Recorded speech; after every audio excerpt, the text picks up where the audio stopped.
California's Gold is produced in association with KCET Los Angeles and is seen statewide on California Public Television.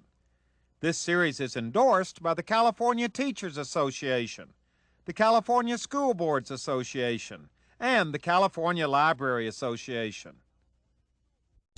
Warm sunshine, swaying palm trees, and breathtaking ocean views make Orange County the OC, a relaxing vacation destination that is always in season.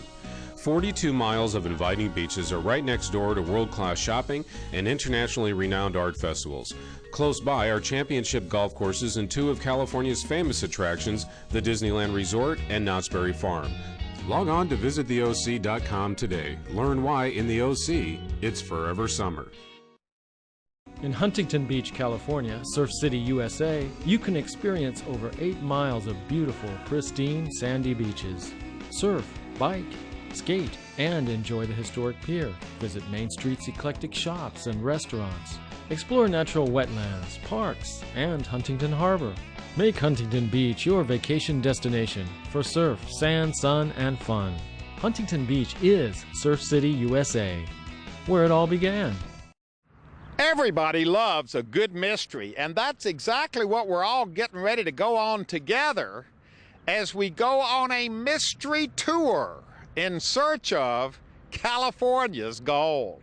Now, here's the setup. One thing we'd all agree upon is that from its very early days, California has been all about change and growth. In fact, if you were to go back in time to their very early days, you wouldn't even recognize most of today's California cities. And we are in one of those cities right now. I'm not going to give away where it is. All I'm going to tell you is it's a bustling, hustling, thriving city of over 100,000 people, a gleaming city somewhere in California. But of course, this city where we are, this mystery city, didn't always look this way. And here to tell us a little bit about its very early days, introduce yourself to everybody. Hello, I'm Richard Duvall. How are you doing, Huell? I'm doing just fine. You know, we're on a mystery tour. That we are. And we have come to this mystery city, over 100,000 people in today's California. Wasn't always this way. Of course, the Native Americans were here first, but this represents, this little building right here, represents the first European contact with this area, doesn't it? That is correct. Actually, what we have here is a station of Mission San Juan Capistrano that was built between 1823 and 1824. This was actually one of their cattle camps. And this remained in possession of the mission until about 1835. What had happened is over time, the pasturage around the mission itself had been depleted, and so they needed more grasslands in order to feed their cattle. Being up here on the mesa, right here, we had plenty of Santa Ana River water and streams nearby in order to take care of those cattle. Okay, now you gave the word San Juan Capistrano, the mission, but we're not in San Juan Capistrano, are we? No, we're not. All right, now this was part of a big Spanish rancho, which was not unusual in those early days. What was the name of the rancho and how big was it? This was the Rancho Santiago de Santa Ana, and when it was finally settled, it had about over 80,000 acres altogether. So it was a big rancho. That definitely it was. And you, wait a minute, you gave the word Santa Ana, but we're not in Santa Ana either, are we? No, we're not. See, this is a good mystery, and here to kind of help us along with some more of the facts, your name is? Helen Humphreys. Nice to meet you. Kathy Bequetzer. You're a docent here. Yes, I am. And you are part of the history of why this adobe is standing here today. Tell us how that all came about. Well, I'm a 7th generation descendant of the Halva and Yorba. The people who lived in here. Well, who owned the property and was in the family for many years and then went on to other families. But it was part of the large land grant. But what happened in the 1960s that changed this situation around? There was a fire here, and after they were able to get in. They discovered that there were adobe walls inside and realized that it was a historical building. Because until the fire in the mid-60s, it had been renovated and it looked like just a normal house from the outside. Nobody knew what its early history Previous was. occupants had framed it, and that's really what saved the building, because with the wood protecting the adobe, it kept from disintegrating. So after the fire, the good people of this community realized what they had, and boy, you all started working hard on it, didn't you? Yes, the ladies group of the Chamber of Commerce decided to take it on as their project, and they involved the entire community. We had such response from the community. It was wonderful, not only as volunteers, but as things for furnishing and heirlooms that were given to us and things that had been discovered in this city. They donated them to us. And I've never seen a community come together like they did when we worked on this adobe. And this actually was the reason you started up the town's historical society. That's correct. That's correct. And today it sits right in the middle of this beautiful park. And what's the deal on the park? Well, the park is called Estancia Park. And what had happened is that the Segerstrom family had donated the adobe and 5 acres of land to the city that we're in today. And this has been restored to a beautiful area that's used by the entire city, and the community at large really enjoys the pleasure of it being here. And it's up on this high elevation looking out over the city. Definitely. Originally, the reason that this adobe was built at this location is because of the view that it had. There would have been a lot fewer trees, but you would have been able to see where the cattle herds were. You would have seen any case of danger of fire or maybe even an Indian uprising if that was going to happen.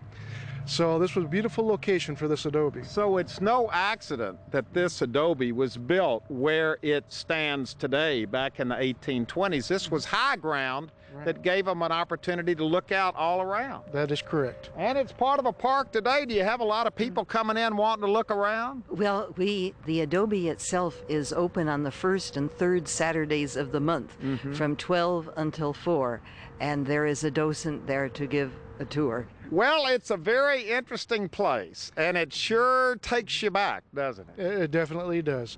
It makes you feel like you're a part of history every moment that you're here. Let's take one more look at it. The name of the adobe is? The Estancia. The Estancia, part of the original Santiago de Santa Ana Rancho. That is correct. And it is the first stop on our mystery tour in this California mystery city.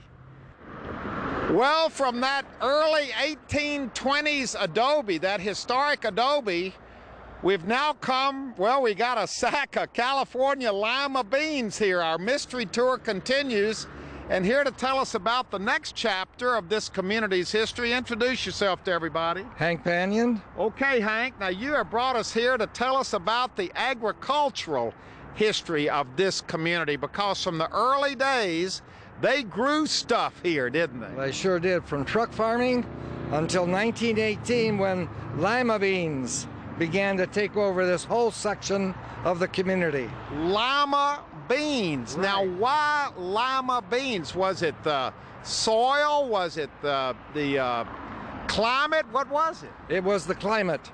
The climate of this section of California has a high dry season and then a rainy season, and the dry season helped the beans to mature. Didn't you tell me that there are just a few places in the world that are perfectly suited to grow lima beans? Aside from this part of the world, Madagascar Island in the Indian Ocean is a major bean growing area for this type of bean. And you mentioned another city too. Lima, Peru. Lima, Peru. Right. So the bean was named after Lima, Peru? That's how the story goes. How did it get to be lima instead of lima beans? You'll have to ask. You'll have to ask Anglo-Saxons instead of Spanish about that. It changed the pronunciation over the years. Right. So now I've seen pictures of this area. It was lima bean country, wasn't it? For this community, 2,400 acres of lima beans were eventually farmed by the Segerstrom family. So the Segerstrom family really had a corner on the lima bean business here. In this community, absolutely. Do you remember when there was a lot of harvesting of lima beans going on here? Was it a big deal? It was, because the threshing part of lima bean production created a tremendous amount of dust and debris in the area. If people today think we have smog, you should have been here then. And the whole community centered around lima beans, didn't it? Yes. I mean, that was really the heart and soul of this community. It was, because the machinery needed to be fixed, and so you needed a blacksmith in the community. You needed other kinds of tools and farm machinery itself. And so the downtown area of this community served this agricultural hinterland. And isn't it interesting? You have brought us here to this little piece of land right here, right by the freeway, because this is basically all that's left of that lima bean history. In a way, unfortunately, yes. Although the changes that have occurred have been a magnificent addition to this community. Well, that's the way we started this adventure, was talking about the way communities in California have changed so much over the years that you wouldn't even recognize them from their earliest beginnings. And that's true right here in this community. Absolutely, particularly. And as you can see, this wide open expanse was once as far as your eye could see in either direction. Wow. Well, let's stand here and take a look. This is the last lima bean field in this community, and from here, I guess it's time to give it away just exactly where we are. We'll do that on our next stop. Well, from the 1820s adobe to those lima bean fields, we have now come to look at this. This is absolutely spectacular. And Judy, let everybody know exactly what that is, where we are. Welcome to the Orange County Performing Arts Center. Boy, it is spectacular. And you've missed the first part of this mystery tour. We've been keeping it a secret up until now exactly what city we have been in. But the whole adventure, we have been in Costa Mesa, City of the Arts. Right here in good old Orange County. Absolutely. The city of Costa Mesa. Let's walk down here and explain to us exactly. This is really the heart of downtown Costa Mesa. Why is this art center located here instead of somewhere else? Well, 20 years ago, Huell, there wasn't anything here. This was bean fields. This was More bean strawberry fields. This was agricultural. And the Segerstrom family, the owners of South Coast Plaza, had a vision that this could be the heart of Orange County. They donated the land, gave us money to begin the construction of this building. The Segerstrom family, that's the family that had those bean fields back in the early days. They definitely had the bean fields right here. So this is tied in directly with the bean field history of Costa Mesa. From the bean field, there grew a performing arts center. Wow, this is spectacular. Now, what goes on in here? Oh, this performing arts center has Segerstrom Hall, which has 3,000 seats. We have an incredible program of musicals, dance, opera, and in the other hall across the street, we have all our music. We have our symphony orchestra called Pacific Symphony. We have Pacific Chorale, and we do approximately 700 performances a year between our facilities. This is really an art center second to none, not just for Orange County, not just for Southern California, but this is world class for the entire state of California, isn't it? It is world class, and we're very, very proud of it. It's a community supported and built facility, and the people in this area support it wholeheartedly. Yeah. Now, I know you make a big deal out of breaking ground down here. Didn't I see some footage of machinery being orchestrated for one of your groundbreakings? For which building was that? For the new concert hall, which opened in 2006, actually it was 20 years from the opening of the first hall, we did a groundbreaking, had bulldozers come in, fireworks, and the bulldozers did a ballet to music, which was celebration of the groundbreaking, and then 3 years from that point we opened the new hall. You do things in a big way. A lot of showbiz, a lot of pizzazz down here. Well, but it's all about the art. The arts are showbiz, and we think of ourselves as artists, and we try to incorporate a little special art with everything we do. Now, this was opened in 2006, the concert hall. This was opened in 1986. And I mustn't forget South Coast Repertory, which is right here. This is a theater company that has 3 stages. They were the first ones here, and we became their neighbors. They are fantastic neighbors, by the way, but they have a regular season of theatrical productions. So it's a combination of the repertory company, the concert hall, Segerstrom Hall, and the vacant lot has a designated idea as well. That will be for an art museum. Okay, we're inside. Actually, we didn't go to the concert hall first because Judy wanted to start off with this. What are we looking at now, Judy? Well, this is Segerstrom Hall, and it's really the firstborn child, and the one that, of course, has a special place as firstborn. It's a hall that was built for acoustical purposes, and you can see from the shape that we don't have ordinary balconies, but indeed we have tiers, and there isn't a bad seat in the house. Now, what goes on here? We're on stage right now looking out. What do people out there see when they're looking up here? Well, you could come and see opera.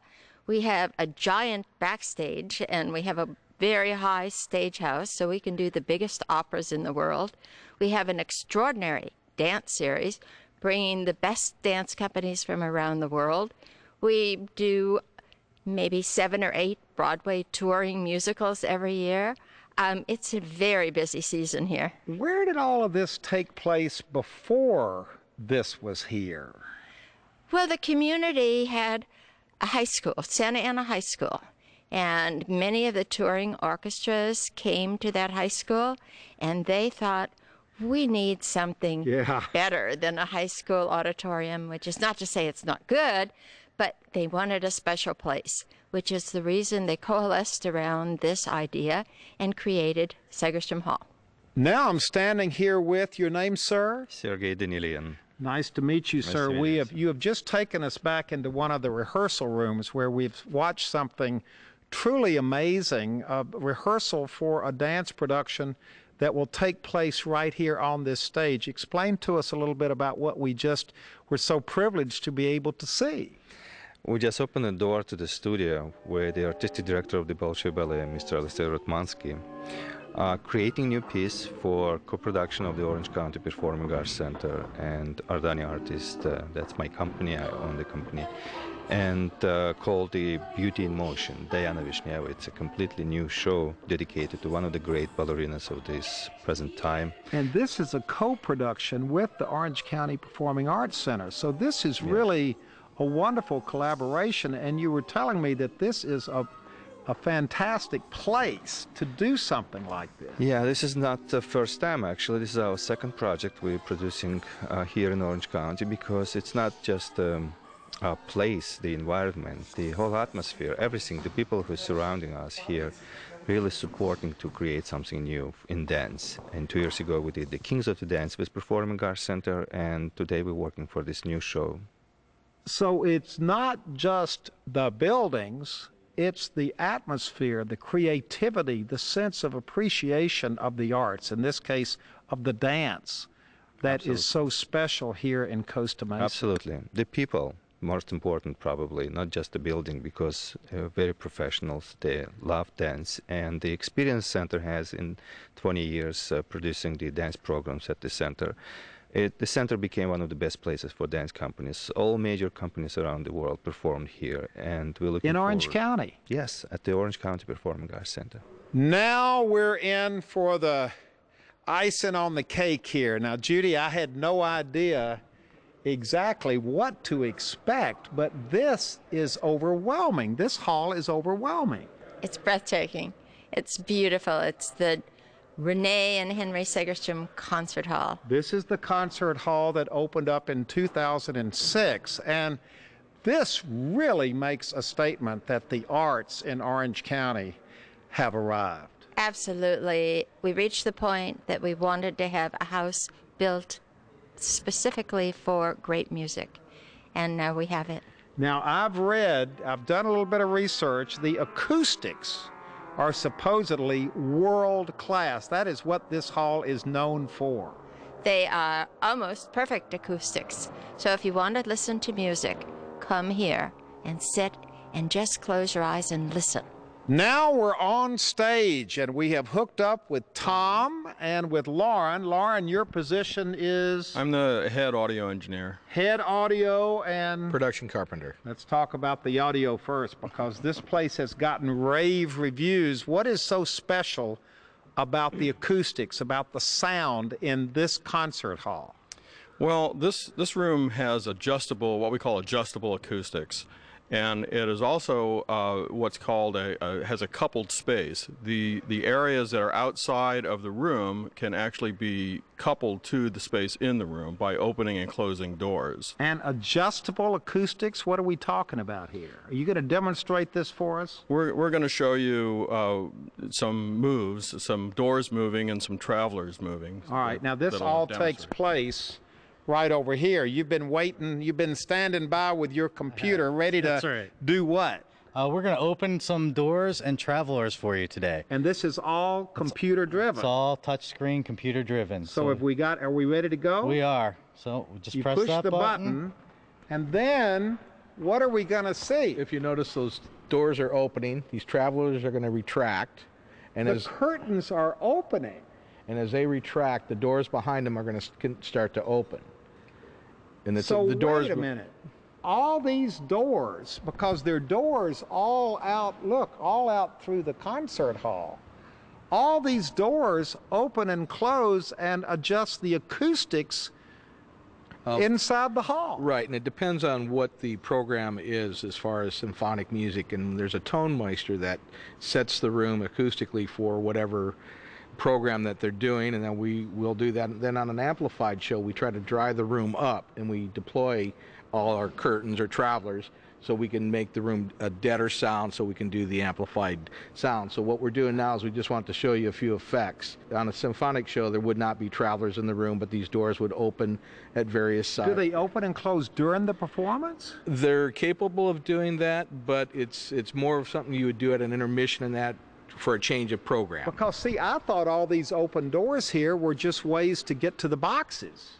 No, if you go in there, there's a chamber, and you can walk down that hallway and look up and see about 60 feet in the air. Wow, this is revolutionary, isn't it? Yes, it's definitely cutting-edge technology in acoustics. And these huge, they look like silver, but you told me they're concrete canopies up over this concert stage. They're part of the acoustic system as well. That's correct. They're actually made out of concrete and then covered with an aluminum leaf. That's what gives them their silver appearance. But they are reflective surfaces, and those surfaces can be raised or lowered depending upon how much time we want between the start of the sound and when it bounces off the canopy. Wow. That's a lot of weight up there. The downstage canopy, the big one, is about 85,000 pounds. That's a lot of weight. And so they move very slowly. But they move. But they do move. We have a lot of international orchestras that come through here, and also through the United States, some of the larger orchestra. And to be honest, most of them are in awe when they get here, because they're in older buildings. And when they come here, the beauty of the space is just wonderful. And then, if they don't like something, we can make some adjustments. And it's just fine-tuning that instrument, So there is a lot of awe when people come through here. Well, that's it. It doesn't get any better or any more historic than this. We started off in that wonderful old Adobe from the 1820s. Then we went to those early lima bean fields to see firsthand the early agricultural history of this area, and now we're ending up, Judy, here on stage of this wonderful concert hall that was built literally where one of those lima bean fields actually were. So we've come full circle, and this Orange County Performing Arts Center is just amazing. It's a real surprise, and it's a real special place for all Californians to enjoy. Thank you so much for sharing it with us. And don't forget, you're in Costa Mesa, City of the Arts. Costa Mesa, California. This city, this Performing Arts Center, this concert hall, this stage, which is the home stage, the home of the Pacific Symphony Orchestra. Bob is up there tuning, fine-tuning this amazing new 4,400 pipe organ. So it all comes together right here on this stage in this building, on this piece of land, this cultural and art center right here in Costa Mesa, California, in Orange County, a place that is very much part of California's gold.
Well, I sure hope you enjoyed our visit to Costa Mesa in Orange County.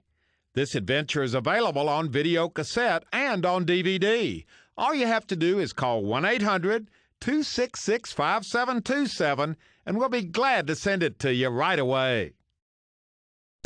Warm sunshine, swaying palm trees, and breathtaking ocean views make Orange County the OC, a relaxing vacation destination that is always in season.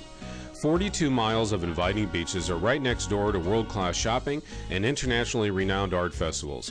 Close by are championship golf courses and two of California's famous attractions, the Disneyland Resort and Knott's Berry Farm. Log on to visittheoc.com today. Learn why in the OC, it's forever summer. In Huntington Beach, California, Surf City, USA, you can experience over 8 miles of beautiful, pristine, sandy beaches. Surf, bike, skate, and enjoy the historic pier. Visit Main Street's eclectic shops and restaurants. Explore natural wetlands, parks, and Huntington Harbor. Make Huntington Beach your vacation destination for surf, sand, sun, and fun. Huntington Beach is Surf City, USA, where it all began.